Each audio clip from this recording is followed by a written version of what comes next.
da compra de plástico, né? Hoje dia 11.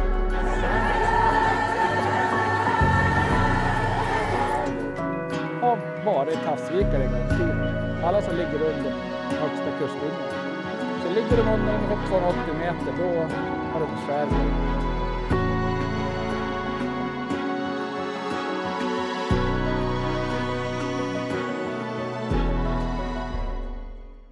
I welcome everybody from all over the world.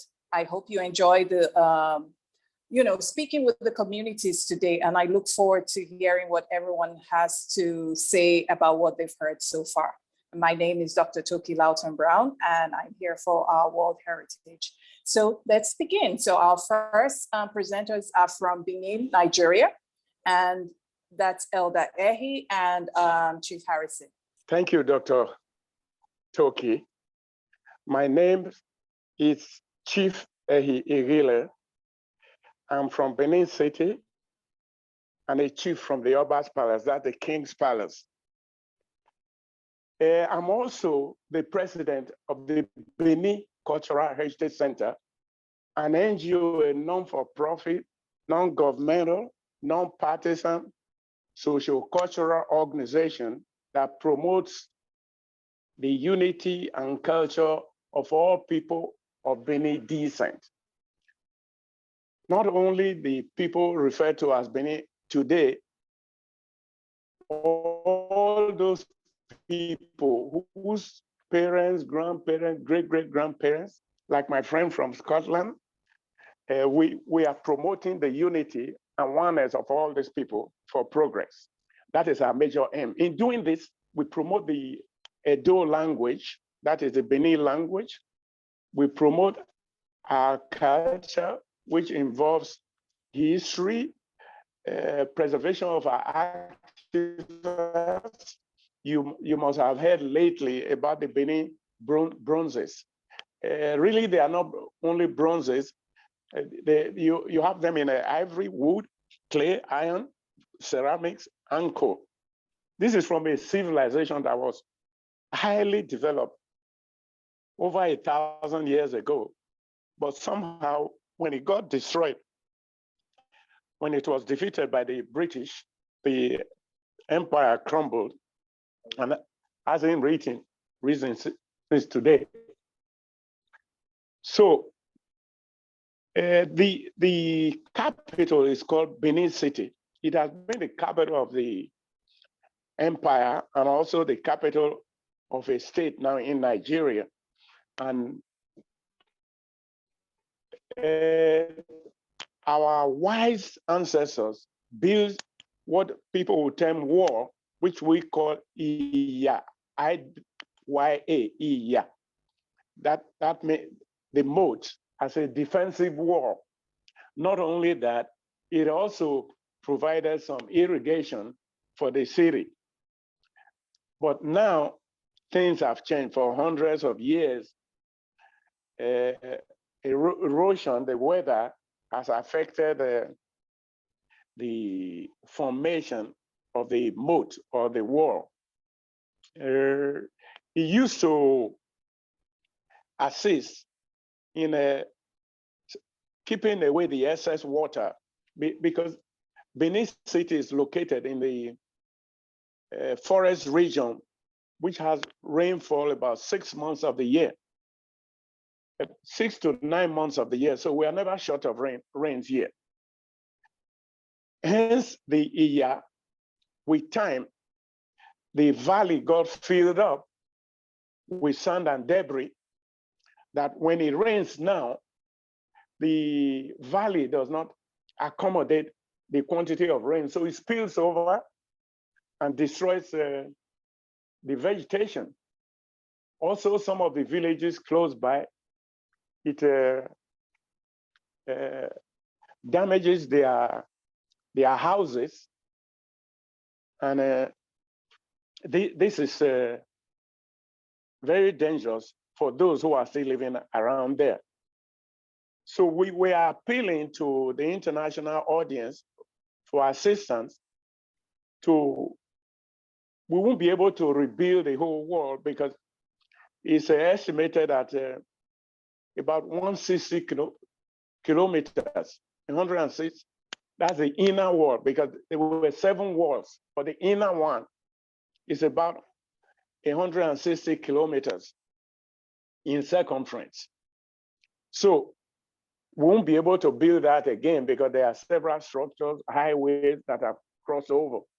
But there are still portions of it we can retrieve, which the whole world can see. It's credited to be second to the Chinese Wall. In fact, it's stated in Guinness Book of Record, I guess 1974, as the greatest earth movement by man pre the mechanical age. So it's one of the wonders of the world. It should be the 8th wonders of the world. So we are appealing for the international audience to help preserve this thing for posterity. It will involve a lot of money, but little drops of water can start it, make a river, then later an ocean or sea. So we'll appreciate if you all can solicit for funds and technical expertise to revive some portions of this moat called Ighile. I thank you all for listening. Thank you so much for that. And actually, this moat is on the tentative list on the World Heritage list that we have with UNESCO. And I feel that it's of utmost importance that this is preserved. And now I welcome our next presenters. Hello, everyone. First of all, thank the team for this invitation to join this conversation. I'm Eugidio Gobo from ASMOG organization. ASMOG is a community-based organization in the Ibo Island and engage local communities, especially youth, to adopt and preserve the natural heritage and also the historical heritage of the Ibo Island and the surrounding area. So I'm now talking from Ibo, and my presentation will be on the emerging challenges, looking at the adaptation and the resilience challenges in Ibo Island, Mozambique. Just a little bit about the place, the Ibo Island and the community. Ibo Island, it's the main human settlement in the Grimbas National Park, which is northern part of Mozambique in Cabo Delgado province. It's an island area and is surrounded by critical ecosystem and habitats like such as reef flats, mangroves, seagrass, and seaweeds, beds, and the other natural systems. So here we consider this as a very useful and important natural heritage. Besides that, the Ibo Island is inside of one of the biggest conservation area in Mozambique and the most important area for the Uwangue region and also for the world. I mean, the Ibo Island is the many insular settlements where most of the people in the island area. So we have here more than 80,000 native inhabitants living in the island. But considering the insecurity situation now, the island hosts more than double the number or 3 times more, because there are more IDPs that are displaced living in the island than to in situation in the northern side of Cabo Delgado. Another thing that we consider very interesting and most important for this place is that it is the oldest urban area in Mozambique. The first capital city of Mozambique was in Ibo. Now Mozambican capital city is Maputo, southern area. So Ibo is the oldest. It was colonized by the Portuguese and the Arabs, and their infrastructures mostly are older than 260 years. And again, it was the first municipal area in Mozambique. So this is we're in the process now to turn Ibo village to become a UNESCO World Heritage Site which is being done now together with stakeholders and the local authority to engage to become the World Heritage Site. So there's historical information that it has a very important place. So the main tribe is Mwani, which is a mix of local Swahili that come from Tanzania, mostly for the coastal areas around southern Africa. So here in Ibo, specifically, we have many tribes. So the main activities for this community is fisheries. As you can see, there are women that collect seafoods and for selling, for food, for eating with their family. And the fish supports the majority of the livelihood households here in Ibo. Tourism is the key economic incomes for the island. So considering that this is all the historical and the natural heritage, it hosts more tourism operator in the region. And every year, when the situation is fine, receive too many people to enjoy the historical and the natural heritage in the area. In terms of climate impacts, since we had registered frequently storms hitting the region and especially the islands, and in 2019, we had the Kenneth cyclone after the Dai cyclone that also affected the southern region of Mozambique. Following 2 months after Dai cyclone, we had a Kenneth cyclone that affected the regions and the surrounding area, and mostly destroyed the whole building that existing in the highlands. As you can see here in the image, upper side, we have the old building that was destroyed by cyclone. So here there are more than 60% of this whole building were destroyed by cyclone. So this is kind of affecting the historical heritage. And in the downside, you can see public infrastructure in Ibo Island that was also destroyed by cyclone. So due to this existing storms and the cyclones, there's a destruction of this infrastructure. Also, Ibo Island is surrounded by natural ecosystems in the area, also are being affected by coral bleaching. This also affected the fish stocks and therefore the livelihood of the households has their income. And also the salt intrusion in the water holes. Main of the water access for the households here in Ibo, even for tourism operator and public infrastructure, are from the water holes. And just to let you know that around more than 31 islands existing in the Girimba Archipelago, Ibo Island is special because it preserves groundwater source in the area. Also, we have irregularity in terms of rainfall. Normally, the local community do a small scale agriculture, but not big scale, especially for rice. The drop and the irregularity of rainfall also is affecting this practice among local households. And also, we have a lack of sanitation infrastructure, considering the number of people living now is 3 times higher than the native people living in the island. So this is a bit of climate impact affecting the heritage, also the communities in the island. So what we have been taking as ASMOG and also together with local partners and the region, we have promoted among the community to increase information access and also prepare the preparedness for the most of vulnerable people. As I mentioned, we have registered systematic storms, and so we have to prepare community to be ready and to adapt also to live in this situation. We also were trying to introduce alternative livelihoods, especially looking at the conservation agriculture, agroforestry systems. One thing that I forgot to mention, Ibo Islands hold one of the best coffee in the region, in Southern Africa, along the coastal area.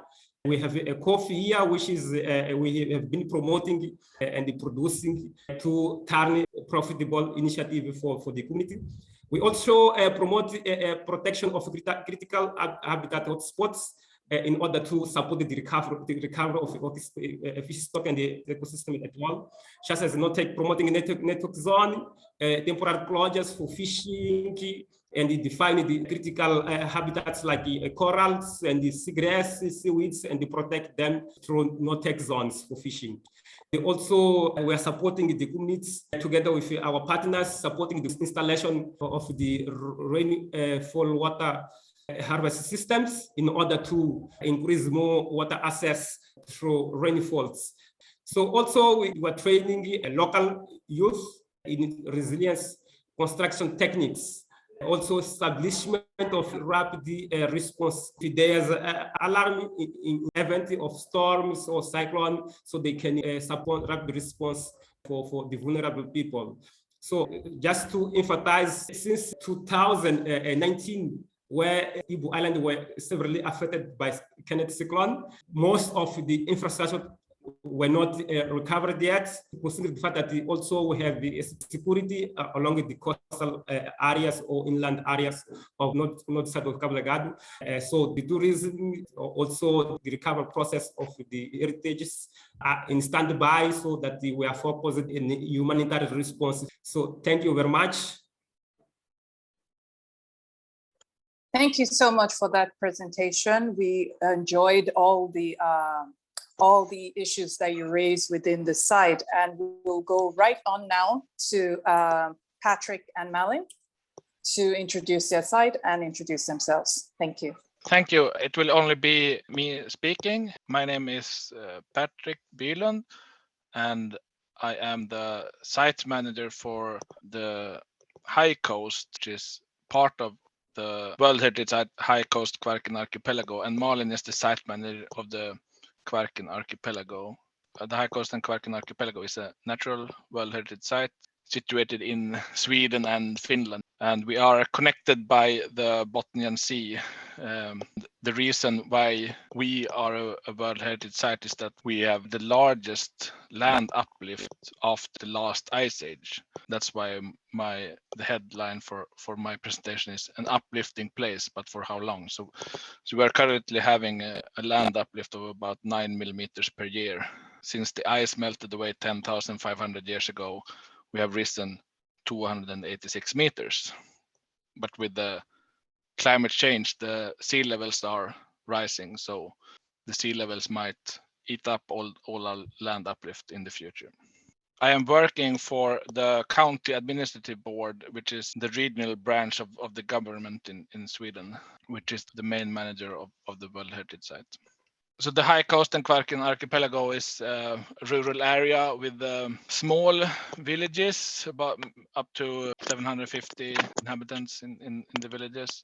And we have a few larger cities with about 60-70,000 people outside of the area, maybe 40-50 kilometers away. Especially the Kvarken Archipelago, it's smaller and larger islands. The High Coast is a coastal area, so we are mostly on the mainland of Sweden, but at the coastline. And the main industries that people depend on is forestry, tourism, and then we have some small manufacturing industries inside of the World Heritage Site, but many people work outside of it. And especially the tourism industry is the one that is growing quite rapidly during at least the last 10 years. So I will mostly talk about the Swedish part, the High Coast, since that's where I live and that's my community. I will try to show some pictures also from the Kvarken area, and if you have any questions about the Kvarken area, I'm sure Malin can also answer them later if I'm not able to. So we have a saying where I live in the Nordingrå community. Nordingrå consists of 52 villages, 52 lakes, and 52 hills. That's a quite good description of how the High Coast looks. And you can also see on the picture here a small village, and this is part of a lake, and this is actually part of the sea. Then you have a few hills. And since we are quite far up in the north, around the 63-degree line, we experience quite a lot of increased temperature. We can also see increased and rising sea levels, and an increase in precipitation. And we also get these more extreme events, the climate change. We get more snow when it's snowing, we get more rain when it's raining, and then it can be weeks between the rains and weeks between the snow. So we have a rising sea levels, which at this moment, it's not a big problem, even though it's sort of the basis of our World Heritage is the land uplift. But until maybe 2080 or so, the models say that the land uplift will still be larger than the rising sea level. That might be a threat to the World Heritage, but it is probably quite nice for the communities that they don't have to move the fishing villages and the harbors anymore, because that's what we had to do in the past. We are sort of accustomed to this land uplift. For thousands of years, our villages have been moving further and further away from the sea. And until the last, 200 years ago, the sea was the main transportation and also the main food source for everyone. So when the villages lost connection to the sea, they moved the villages down again. So they've been constantly moving the villages. And I think in the Kvarken, they have moved the largest city close to Kvarken is Vasa, and they have moved their harbor 3 or 4 times, I think, because the sea turns to shallow for boats. So maybe it's not a big of a problem anymore. What we instead get is that rising temperatures means that we will have much less of sea ice, and we will also have shorter days with snow coverage. This will affect the nature. We have seals that are breeding on the sea ice. It's quite good for me because now I can see the seals on my way to work, because they are breeding on the ice, and we have so little ice in the spring that they have to be on the ice that exists, and that's just in the base nowadays. So you see the seals a lot more, but they have a big problem that they don't have any breeding places anymore, and it will get worse and worse.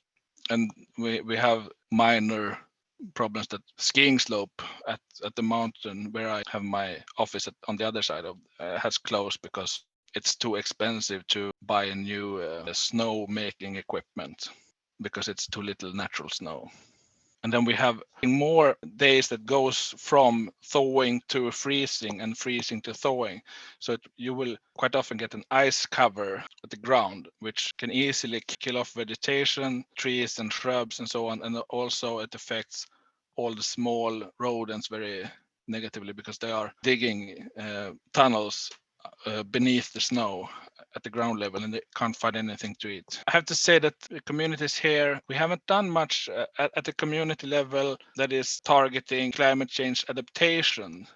There's quite a lot of initiatives that have been focusing on reducing climate change, but climate change adaptation is for us quite new. So I have a few examples of what has been done. There's one municipality that has mapped areas, which areas are vulnerable to erosion and flooding because of extreme precipitation events. So they mapped their whole municipality and started with the most affected areas. In a small stream, they have built I think 3 dams to collect the rainwater, and they've also removed ditches to make sure that the water retention is longer before water comes out in the main stream. In some cases, the communities have taken the initiative, and in some cases it's the municipalities and other organizations to recreate wetlands, which is really a very good example that get a lot of positive effects from one thing that you do. You get several positive benefits. So it's not only combating this increased precipitation, it's also actually helping, at least our Swedish wetlands is when we create the wetlands, we get less carbon out in the atmosphere, and it's also very good for fisheries. Fish get a place to spawn, so we get several positive impacts. The community has also had some what we call eradication weeks when we target invasive alien plant species. It's a quite popular, quite a lot of people that join up to try and remove all these invasive species. And invasive species, they're getting more and more common now with the climate change, and we get different species that now are able to survive here in our quite cold climate. So it's an increasing problem, but it's also one that we see that communities are very actively engaging in. So I think that's it for me. Thank you. Thank you so much, Patrik. And we can see that this is a pattern, throughout all the sites that we've been speaking about today, what these climate impacts we're experiencing in each of these areas. And so I will send this now to Scott Heron, who is going to have a discussion on this. Thank you. Thank you, Dr. Tokie, and I extend my thanks to our presenters and all of the people who have worked together with them for those. My name is Scott Heron. I'm a little bit of a strange beast in terms of my role. I'm a trained physicist, so I study and teach physics at James Cook University in Australia. But a lot of my application work, my research area, is in marine ecosystems, coral reefs, seagrasses, and the effects of change in the physical environment upon these ecological and biological systems. I am also a co-developer of a climate vulnerability assessment tool that we have called the Climate Vulnerability Index. And this is a systematic and rapid assessment tool to look at the vulnerability of World Heritage values and also look at the vulnerability of associated communities. We extend the application also beyond World Heritage into other areas of significance. I've been invited today to facilitate and moderate a discussion time and a Q&A session. I first want to acknowledge and note that we have received some questions through the chat, and I thank folks for that. We've had 3 presentations from the Sweden-Finland area, from Mozambique, and from Nigeria. And I'd like to begin the discussion time by going back to the first of those presentations for Benin City in Nigeria, and specifically the Ighile, the moats, and acknowledge that we also have a second representative, Mr. Harrison, who is here. And I would like to first invite Mr. Harrison to give any reflections or additional comments from his perspective on the issues facing Benin City, the Ighile, the moat area there, and particularly if it's appropriate to consider and reflect on what is the greatest threat to the community associated there. We heard some stories of the threats to the ancient wall and the moat area, but I'd like to hear any comments, but also a specific question on the greatest threat to the community. Mr. Harrison, if I could come to you, please. Permit me to speak as a victim of climate change action of the Benin Moat. Why did I say a victim? I came from an area known as Uselu or Eguayaba. Eguayaba is the area where every queen mother, right from the days of Obarisiuwa, resides. So we are the caretaker of the queen mothers in Benin Kingdom. Growing up as a child, I saw the moat being used to combat flooding in my community. But today, as my president rightly said before, due to sitting and deposition of soil on the moat, flooding has become the major problem in our community. I can mention locations. For those who are familiar with Nigeria, we have the popular 5 junction, which is just by the residence of the great-grandmother of the present monarch. Then if you move further on the Lagos Road, you go to where we call popular Tomline River. That is a place where you have a wetland that was serving as an alternative for combating flooding in our community. But today it has been seated up, and that area is under flood, and lots of persons have been dispossessed of their livelihood and accommodation. If you come over there, you will see lots of buildings that have been taken over by flood. Then if you move further ahead, if you go to Ubo, another community within the Obarisiuwa moat area, we also suffer flood. But the problem we have is the government seems not to be interested in preserving the moat. It is shocking that beside the house of the maternal grandmother of the present monarch, the government have torn a large stretch of the moat into a canal by using concrete. Just imagine the integrity of that moat has been lost. Everything that I learned as a child, my oncoming children and generation following them would not even be able to know anything about the Benin moat, because what they are going to meet is concrete works, thinking that is how it was in the past. You know, things like this constitute the total loss of a heritage, which can never be recovered. That is where we are appealing to the global community. If they could help us with pushing it further to become a World Heritage Site, we'll be very happy. Let me also make you know that most of the Queen residences in my community, about 3 or 4 of them were taken over by flood, because the flood no longer have a place to stay. We used to have Uwangue in my dialect, which is a form of channel for taking care of the flood from the moat so that the water level is not raised. In my community also, we have lost what we are known for. What is it? We are farmers and artisans.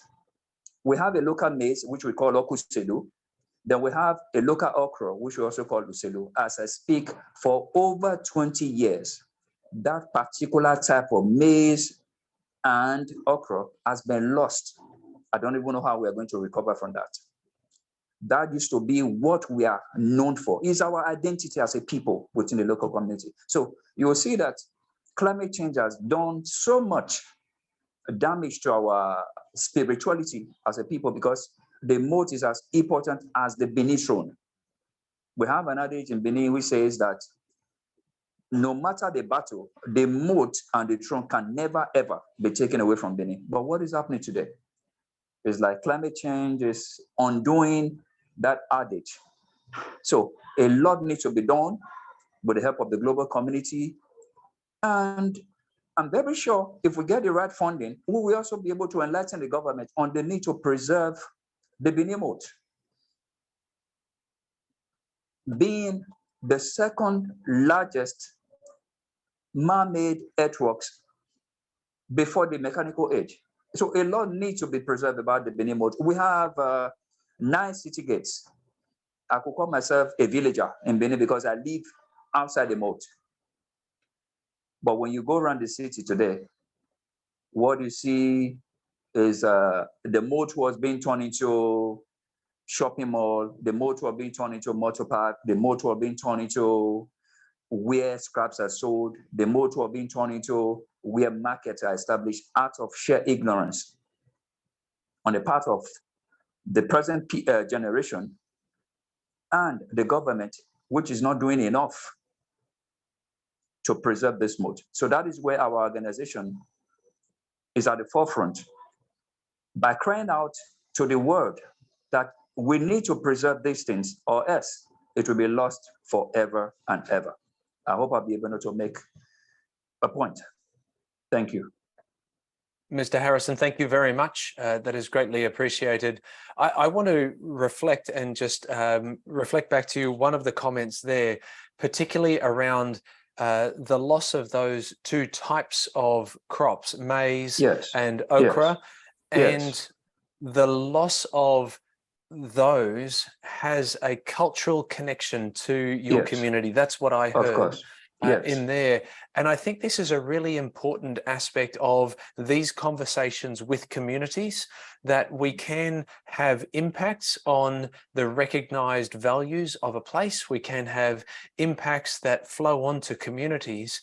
And sometimes those impacts can affect the cultural position that we see. There can be a loss of cultural identity, if I can put it into that terminology. Yes, you're right. So you're right. I thank you Yes. for that example of a key connection to a local culture and an identity there. I think that's a really important piece to recognize. Thank you. I thank you very much for those comments, and thank you for responding to the question that I asked. You're welcome. I would like to take the opportunity to invite one of our participants, Mechtild Rössler, who has posed a question on the chat. Mechtild, would you be prepared to speak your question to the group? Hello to all. Thank you for giving the floor to me. A very brief question. I want to thank all the presenters, but I have a question to Eugidio Gobo. Currently, Mozambique has one World Heritage Site, if I remember correctly, and 4 sites on the national tentative list.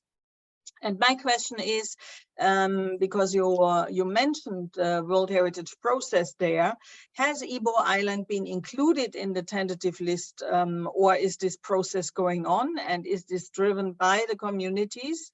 And if so, for which potential outstanding universal value or values you would like to bring this forward? Thank you. Thank you for the question. I would say that, yes, here in Mozambique, you have one site already in the list of UNESCO World Heritage Site, which is Mozambique Island. So now, considering the similarity of the Ibo Island or Ibo village and the Mozambique Island also, they both have similar features in terms of all the building, natural heritage that is around, also historical aspects. They share a similarity on that. So here in Ibo Island, we also were engaging local authorities, government, and the other partners to include the Ibo Island in the UNESCO World Heritage Site. So the process is initiated. First, we started with engaged Rimba National Park as a World Biosphere Reserve. We initiated the process to engage to become able to become UNESCO World Heritage Site. So I didn't catch well another point of the question. I would ask you to maybe write down in the chat. Thank you very much, Eugidio, and thank you, Mechtild. If I can reframe the second part of the question there for you, Eugidio, what are the elements of value that would be recognized for outstanding universal value if Ibo Island were to become a World Heritage property? So the key elements there, is it the natural system, the reefs, the mangroves, the seagrass? Is it the built heritage? So the buildings that are there and the story that they tell. If you allow me to interpret, and I hope I'm doing a good job of that on behalf of Mechtild's question, to interpret there. Do you think it's the natural components? Is it the cultural history, the 260-year-old settlement, and what that represents? Or do you think it's both of those things? Yes, both of them. Natural component, also the historical and the cultural components also are part of the world property. So both of them. Thank you very much. I would like to move now to a participant on the call who has raised their hand. Akinbowale, if you could please bring your question and direct that to our presenters for today. Good afternoon, everyone. So my name is Dr. Akinbowale Akintayo, and currently affiliated with the University of York in the UK. So I'll have some remarks to make about the Benin Moats. I listened to the presentation of Chief Ighile, and one thing that struck my mind was like, most times we always appeal to the global community to come to our aid, to give us funding, to try to preserve these cultural sites. And it's really pains me as an archaeologist from Nigerian descent when we need to call on the international community most times to come to our aid to do stuff like this. So because I'm familiar with the Benin Moats, and I've had a chance to work there when I was doing my undergrad at the University of Ibadan in Nigeria. So, but my question really is, like, I know maybe probably there is one person from NCMM that is in the chat. I stand to be corrected. So, have you reached out to NCMM, and what is NCMM doing about preserving this site? Because really, you talked about flooding now, like one of the factors that have been affecting this site.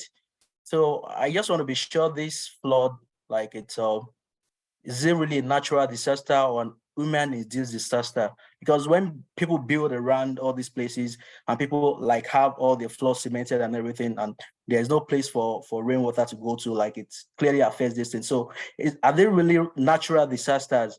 Like the floods now, are they natural or are they human-induced? That's one. Then number two, I know about the current governor of Edo State, and with all this repatriation of Benin bronzes and terracottas back to the states, and I know of the Edowa museum that is just being opened in Edo State. So, like, have you really been in touch with, like, for instance, NCMM? What are they doing particularly about this site? Edowa, like, which is just a recent initiative in Nigeria. What are they doing about these Benin Moats? And lastly, I know the Benin Moats is on the tentative list of World Heritage Sites since 1995. So what kind of awareness are you, like, other than calling people to come to our aid or to move for this thing to be pushed to the World Heritage Site list, what sensitization are you giving to people apart from, like, coming to, like, fora like this? Like, do you have, like, publications, like, or reports that you generate on these moats, like maybe every year or 2 years, like, so that when people read it, it can maybe probably propel them to want to push for this thing to actually come to be listed on the World Heritage Site. So I just want to know what you've done so far. With respect to reaching out to NCMM, particularly because I know they are the custodians of heritage sites in Nigeria. And what are you doing with the Edo State government, Edowa Museum, for instance? And you, particularly the initiative, what are you doing to, like, sensitize people and to make them aware of the dangers, like, that have been affecting this site and how it can be pushed to come on the World Heritage Site list as soon as possible? Thank you. Thank you very much, Akinbowale. I'm not sure if we're going to be able to answer all of those questions there, but I would like to reflect to our first speakers to see if they have a particular perspective to offer there, and also noting that, yes, I believe we do have an NCMM representative on the call. So that's a series of questions in there. I would like to come back to Elder Ehi and to Harrison, if they may have some responses there. Chief Ehi, if I may come to you first. Thank you, my brother. Thank you. And I thank, can you hear me? Yes, thank you. Please proceed. Okay, I was saying that what we are doing today is part of our program of sensitization and making people realize what's going on. Fortunately for us, the former president of the Benin Cultural Heritage Center and I visited the UNESCO in Abuja. Abuja is the capital of Nigeria, where we put up this issue. And in fact, we visited them on 3 occasions. And they promised they would look into it, but they told us that our NGO alone could not handle it. We needed government and some other institutions to join in the propagation of this and preservation of this heritage site. So we've been on, and not only that, every Friday evening, we have a program on Edo language, which is anchored by Harrison, where we talk about all these issues. Something is happening to the world, that this ancient civilization that was so high thousands of years ago had been ignored. But I don't know, maybe the conquerors. So it's just been realized now that, so there was a great civilization like this that did so much, that did so that's what brings the Benin bronzes to light now. So we are doing a lot to sensitize people. We write, we go to schools to teach our children about our heritage. Nation is a big pride, is the largest movement by man pre the mechanical age. That is a huge achievement. That's a huge project. But as we have always said, people have destroyed, as he said, it's both human and natural kind of disaster. So we are talking to our people, then we are also talking to you, the scientists, to come to our aid to preserve this edifice. But remember I said that it's about, the inner wall is about 160 kilometers in circumference. And so much destruction has been done. People have built over them roads, railway line, you name them, airport, that we cannot retrieve all now. But what we are begging is that part of it should be refurbished for humanity, for posterity. So many of our children yet unborn will come and see what their ancestors did many, many thousands of years ago. It's a big pride to the Beninese, but is that awareness? Our people are not aware. We in Nigeria, we have adopted the Western and European culture and debased our culture. I don't know if you are seeing the dress I'm wearing. I'm clothed with a white outfit with coral beads around my neck and my hands. So we're also promoting this awareness. It's our number one of our heritage sites. There are other things like the Ighile bronze, where the center of the bronze artifacts. We have not spoken about that yet. It's called Ighile. We also have been begging people to come either through investment or whatever, through modern factories, so our children can keep producing these things for posterity. So I hope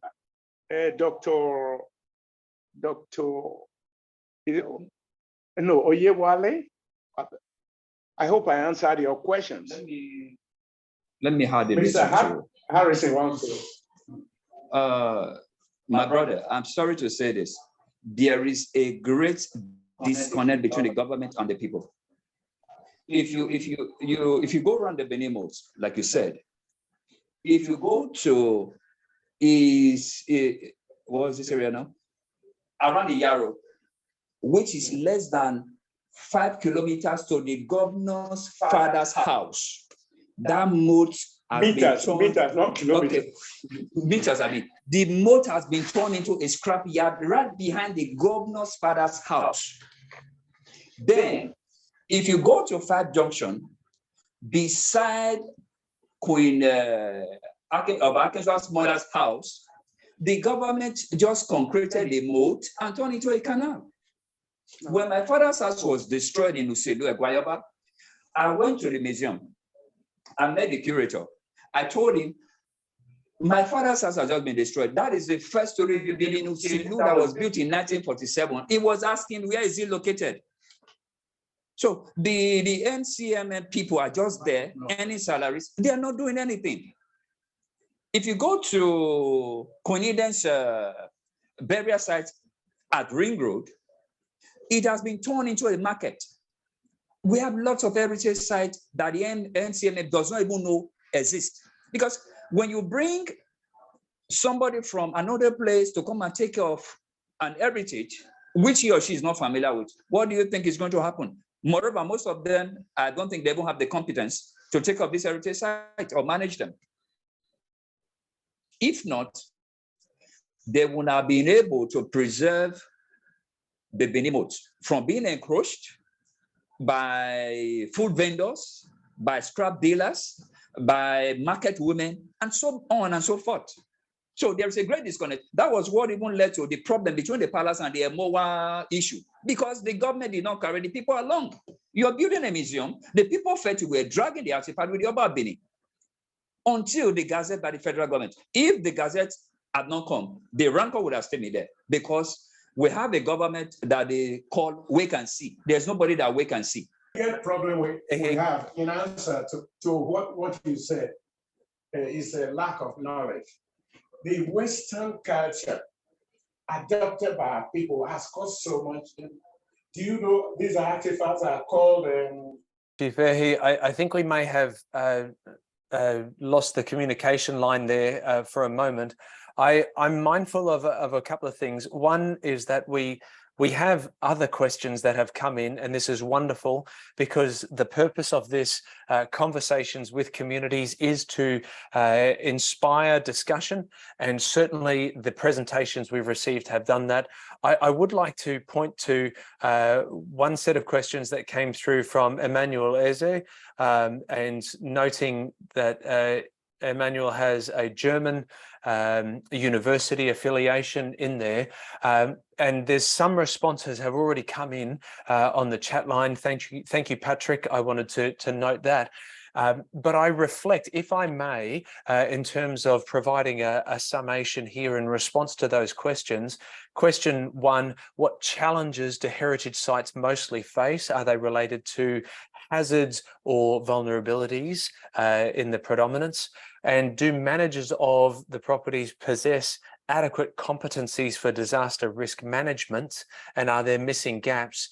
I note Patrik's response there on the chat, and I encourage everyone to have a look at that, to note that one key comment that Patrik made with respect to vulnerabilities or hazards, that it's likely to differ from site to site. And I think that's an accurate reflection there. It's certainly something that we have found in our climate vulnerability assessment work. In addition to that, we've heard the frustration. If I can describe it in that way, I'm characterizing it and using that word, the frustration from Harrison in terms of responses there. I think one of the key things we need to work towards is something that the leadership group of this call came together and reflected, that there is a need for unity in action and response, and are working together. And I think it's a very important thing that we focus on that notion of how do we do well to work together. And I want to acknowledge that in the chat, there's already a working together that has been stated in there, a reach out from Akinbowale to say, let's have a conversation afterwards, and Harrison has responded with a yes. This is a key element of these conversations with communities as we look through this process here. We want to be able to work together to preserve the heritage that we are clearly very passionate about. So I want to thank our questions. I note there are other comments in the chat, and I would encourage folks to look to those, to respond where appropriate to those as you go through. But at this stage, and acknowledging that our window of time, we've already eclipsed the endpoint there, I would like to give the floor across to Christina Cameron, Emeritus Professor at the University of Montreal, and a well-renowned World Heritage personality. Her experience and her actions through the course of her career and beyond are recognized by the global community. Christina, if I can hand over to you for some closing remarks, please. Thank you very much, Scott, and thank you for your moderation. It was really good. First, I'm speaking to you today from Ottawa in Canada. I would just like to thank all of the speakers, beginning with our elder who gave us a prayer, and Harrison and Eugidio and Patrik. Thank you for stimulating what I think could have been an hour-long discussion. So that's really great. What I did, and I also wanted to appreciate the participants for their questions and interest. What I noticed in common issues were, of course, the impacts of climate change on physical structures, built heritage, wetlands, and so on, but also an impact on economic development, tourism, and other forms of development, and also a negative impact on cultural identity and indeed spiritual anchoring in communities. So I think we've got lots to talk about. This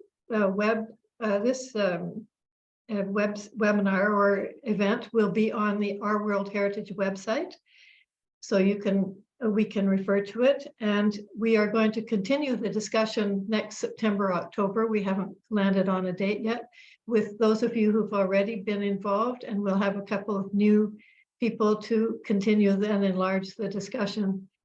And it's really been a privilege to hear from people all around the world.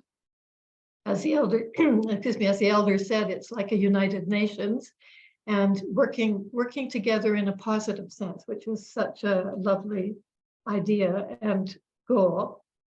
And I wanted just to acknowledge that all of our presenters were actually presenting except for Scott, in a language which is not their first language. And I wanted to really acknowledge that.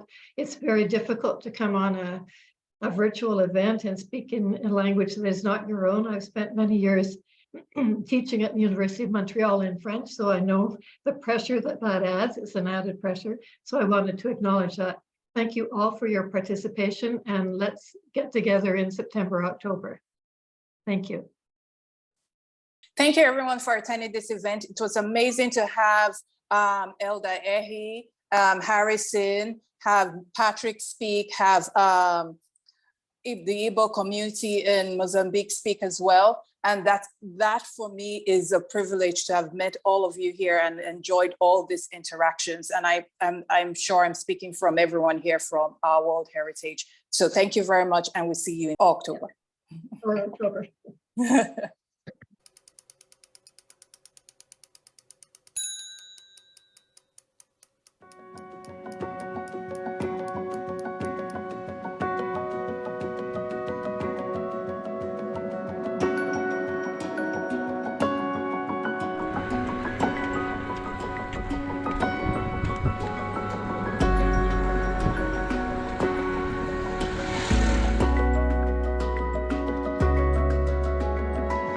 Da compra do plástico, né? Hoje, dia 11.